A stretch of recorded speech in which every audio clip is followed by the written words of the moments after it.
Assalamualaikum warahmatullahi wabarakatuh. Saya dari kelompok 8. Saya perwakilan dari kelompok 8 akan mempresentasikan hasil kerja kelompok kami yang berjudul Teori dan Perubahan Perilaku Kesehatan atau Perilaku Sakit.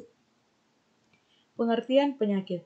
Penyakit adalah abnormal tertentu secara negatif memengaruhi struktur atau fungsi sebagai atau seluruh tubuh makhluk hidup dan bukan diakibatkan oleh cedera eksternal apapun. Penyakit juga dikenal sebagai kondisi medis yang berhubungan dengan gejala dan tanda klinis tertentu. Suatu penyakit dapat disebabkan oleh faktor-faktor seperti patogen dan disfungsional mental. Sebagai contoh, disfungsional internal sistem imun dapat menghasilkan berbagai penyakit yang berbeda di antara bentuk defisiensi imun, hipersensitivitas, dan autoimun. Pengertian sakit. Sakit adalah pandangan atau persepsi seseorang bila merasa kesehatannya terganggu. Sakit adalah hal yang tidak mengenakan atau nyeri yang pasti dirasakan seseorang. Penyakit adalah proses fisik dan patofisiologis yang sedang berlangsung dan dapat menyebabkan keadaan tubuh atau pikiran menjadi abnormal. Sakit dan penyakit itu berbeda. Seseorang dapat merasa sehat, tidak ada sakit maupun penyakit, namun jika merasa tidak sehat, itulah sakit. Tujuan mempelajari perilaku sakit yaitu menurut model Suchman, 4 unsur utama dalam memahami perilaku sakit itu sendiri atau alternatif perilaku ialah: pertama, mencari pertolongan medis dari berbagai sumber atau pemberi pelayanan. Yang kedua, fragmentasi perawatan medis. Yang ketiga, menunda upaya mencari pertolongan sesuai dengan gejala atau keadaan yang dirasakan. Yang keempat, melakukan pengobatan sendiri. Dan yang terakhir, membatalkan atau menghentikan pengobatan.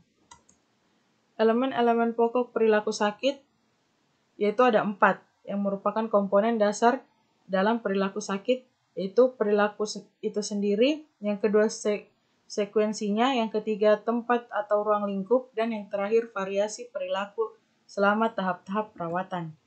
Peranan orang sakit. Becker mengatakan hak dan kewajiban orang yang sedang sakit adalah merupakan perilaku peran orang sakit, the sick role behavior. Perilaku peran orang sakit antara lain: yang pertama, tindakan untuk memperoleh kesembuhan. Yang kedua, tindakan untuk mengetahui fasilitas kesehatan yang tepat untuk memperoleh kesembuhan. Yang ketiga, melakukan kewajibannya sebagai pasien. Yang keempat, tidak melakukan sesuatu yang merugikan bagi proses penyembuhannya. Dan yang terakhir, melakukan kewajiban agar tidak kambuh kembali penyakitnya. Orang sakit memiliki hak-hak dan kewajiban. Berikut hak-hak orang sakit ialah: hak orang sakit yang pertama adalah bebas dari segala tanggung jawab sosial yang normal. Yang kedua, hak tergantung dari tingkat keparahan penyakit. Yang ketiga, hak untuk menuntut bantuan atau perawatan kepada orang lain. Dan yang terakhir, orang yang sakit berhak dibantu dan dirawat agar cepat sembuh. Lalu kewajiban-kewajiban orang sakit ialah: yang pertama, orang yang sedang sakit mempunyai kewajiban untuk sembuh dari penyakitnya. Yang kedua, memperoleh kesembuhan bukanlah hak penderita, tapi kewajiban penderita. Yang ketiga, manusia memberi kesempurnaan oleh Tuhan. Manusia diberikan kesempurnaan oleh Tuhan dan kita wajib menjaganya. Yang keempat, kewajiban selanjutnya orang sakit adalah mencari pengakuan, nasihat, dan kerjasama dengan ahli kesehatan. Dan yang terakhir, mencari pengakuan ini penting agar anggota masyarakat lain dapat menggantikan posisinya dalam melakukan peranan-peranan selama dia dalam keadaan sakit. Sekian dari kelompok kami, kurang dan lebihnya mohon dimaafkan. Syukron. Wassalamualaikum warahmatullahi wabarakatuh.